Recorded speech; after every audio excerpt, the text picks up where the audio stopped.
Hello guys, ಎಲ್ಲರಿಗೂ ನಮಸ್ಕಾರ. ಹೇಗಿದ್ದೀರಾ ಎಲ್ಲರೂ? ಐ ಹೋಪ್ ಚೆನ್ನಾಗಿದ್ದೀರಾ ಅಂತ ತಿಳ್ಕೊಂಡಿದ್ದೀನಿ. ನಾನು ಚೆನ್ನಾಗಿದ್ದೀನಿ. ನೋಡಿ, ಇಲ್ಲಿ ಇದು ಕಾಫಿ ಹೂವು ಅರಳಿದೆ. ನಾನು ಸ್ಪ್ರಿಂಕ್ಲರ್ ಮಾಡೋದು ಹೇಗೆ ಅಂತೇಳಿ ಮೊನ್ನೆ ಒಂದು ಸಲ ವೀಡಿಯೋದಲ್ಲಿ ಹೇಳಿದ್ದೆ. ಅದನ್ನೊಂದು ಸಲ ನೋಡಿ. ಸ್ಪ್ರಿಂಕ್ಲರ್ ಆದಮೇಲೆ ಈ ಕಾಫಿ ಹೂವಿನ ಹೂಗಳು ಅರಳಿ ಬಂದಿದ್ದಾವೆ.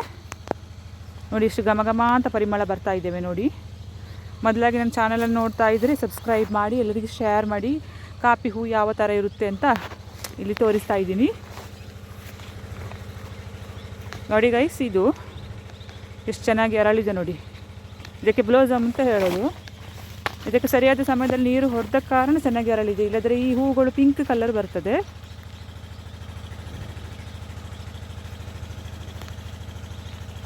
ನೋಡಿ, ಚೆನ್ನಾಗಿದೆ ಅಲ್ಲ? ನೋಡಿ, ವೈಟಾಗಿ ಇದರ ಪರಿಮಳ ಉಂಟಲ್ಲ, ಘಮ ಘಮ ಅಂತ ಮಲ್ಲಿಗೆ ಹೂವಿನ ಹಾಗೆಯೇ ಪರಿಮಳ. ನಾವು ಈ ತೋಟದಲ್ಲಿ ಜೇನಿನ ಪೆಟ್ಟಿಗೆನ ಇಟ್ಟರೆ ನಮಗೆ ಒಂದು ವರ್ಷದಲ್ಲಿ ಸುಮಾರು ಜೇನು ನಮಗೆ ಸಂಪಾದಿಸ್ಬೋದು. ಜೇನು ಕೃಷಿ ಕೂಡ ಮಾಡಿದ್ದಾರೆ ನಮ್ಮ ಕೊಡಗಿನಲ್ಲಿ. ನೋಡಿ, ಈ ಹೂವೆಲ್ಲ ಬರುವ ವರ್ಷಕ್ಕೆ ಕಾಫಿ ಆಗ್ತದೆ.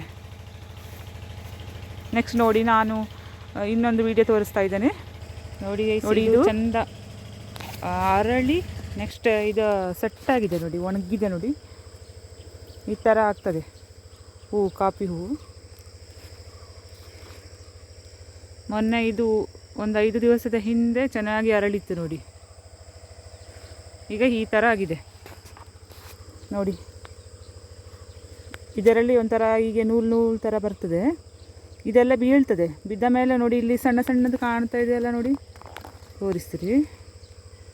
ಇದು ಕಣ್ಣು ಕಾಣ್ತಾ ಇದೆಯಲ್ಲ, ಅದೇ ಬರುವ ವರ್ಷಕ್ಕೆ ಆಗುವ ಕಾಫಿ ನೋಡಿ. ಇದು ಸೆಟ್ ಆಯಿತು ಅಂತ ಅರ್ಥ. ಇದಕ್ಕೆ ಸರಿಯಾದ ಸಮಯದಲ್ಲಿ ನೀರು ಹಾಕದಿದ್ದರೆ ಇದು ಯಾವುದು ಬರಲ್ಲ, ಹೂವೆಲ್ಲ ಹಾಳಾಗಿ ಹೋಗ್ತದೆ.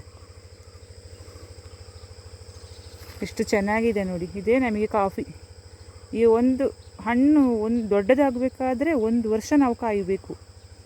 ಈ ವರ್ಷ ಆಗಿದ್ದು ಬರುವ ವರ್ಷಕ್ಕೆ ತೆಗಿಲಿಕ್ಕೆ ರೆಡಿ ಇರ್ತದೆ. ಜನವರಿಯಲ್ಲಿ ಇದು ರೆಡಿ ಆಗ್ತದೆ.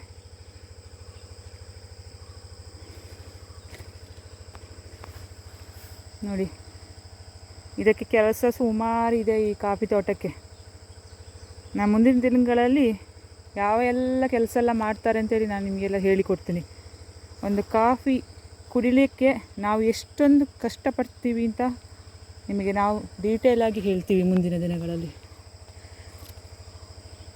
ನೋಡಿ, ಇದೆಲ್ಲ ಮೊನ್ನೆ ನಾನೊಂದು ವಿಡಿಯೋದಲ್ಲಿ ತೋರಿಸಿದ್ದೆ ಯಾವ ರೀತಿ ನೀರು ಹಾರಿಸ್ತಾರೆ ಅಂತ. ನೀರು ಹಾರಿಸಿ ಆದಮೇಲೆ ಮೊಗ್ಗಿದ್ದದೆಲ್ಲ ಹೂವಾಗಿ ಹೀಗೆ ಬಾಡಿ ನಿಂತಿದೆ ನೋಡಿ.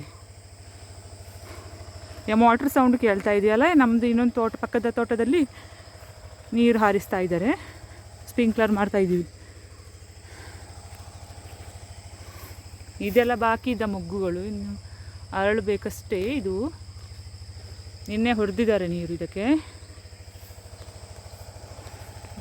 ಇದೆಲ್ಲ ಸೆಟ್ಟಾದಮೇಲೆ ಒಂದು ಸಲ ನೀರು ಹೊಡಿಲಿಕ್ಕಿದೆ.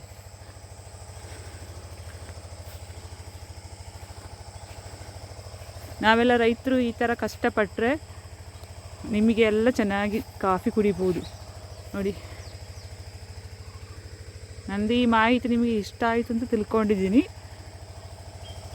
ಇಷ್ಟ ಆದರೆ ಕಮೆಂಟ್ ಮಾಡಿ, ಎಲ್ರಿಗೂ ದಯವಿಟ್ಟು ಶೇರ್ ಮಾಡಿ. ಯಾವ ರೀತಿ ಕಾಫಿ ಹೂ ಇದೆ, ಯಾವ ರೀತಿ ಸೆಟ್ ಆಗ್ತದೆ ಅಂತೇಳಿ ಎಲ್ಲರಿಗೆ ತಿಳಿಸಿದ್ದೀನಿ.